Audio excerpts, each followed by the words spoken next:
that this is a very, very effective surveillance method in keeping us safe. So, you sat on the inside of these systems for longer than people realize. Do these mass surveillance programs do what our intelligence officials promised to Congress that they do? Are they effective?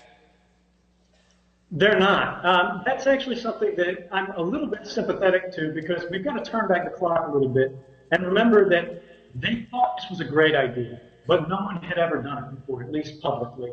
So they went, hey, we can spy on everybody in the world all at once. It'll be great. We'll know everything. But the reality is, when they did it, they found out it didn't work. But it was such a good story. It was so successful in securing funding. It was so great at getting new billets. It was so great at winning the contracts that nobody wanted to say no.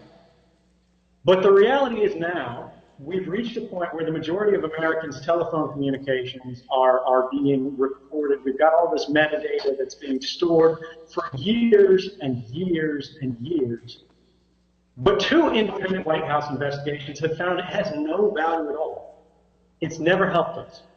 Beyond that, we've got to think about, what are we doing with those resources? What are we getting out of it?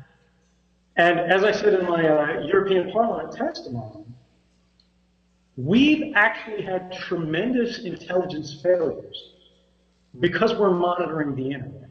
We're monitoring, everybody's communications instead of suspects' communications. And that lack of focus has caused us to miss leads that we should have had. Tamerlan Tsarnaev of the Boston bombers. The Russians had warned us about it, but we did a very poor FBI investigation. We simply didn't have the resources. We had people looking at other things. And if we hadn't spent so much on mass surveillance, if we followed the traditional models, we might have caught that. Umar Farouk Mukhtarov, the underwear bomber, same thing. His father walked into a U.S. embassy. He went to a CIA officer. He said, my son is dangerous. Don't let him go to your country. Get him help. We didn't follow up. We didn't actually investigate this guy. We didn't dedicate a team to figure out what was going on, because we spent all of this money, we spent all of this time hacking into Google and Facebook's backends to look at their database, their data center communications. What did we get out of that? We got nothing, and two White House investigations have confirmed that.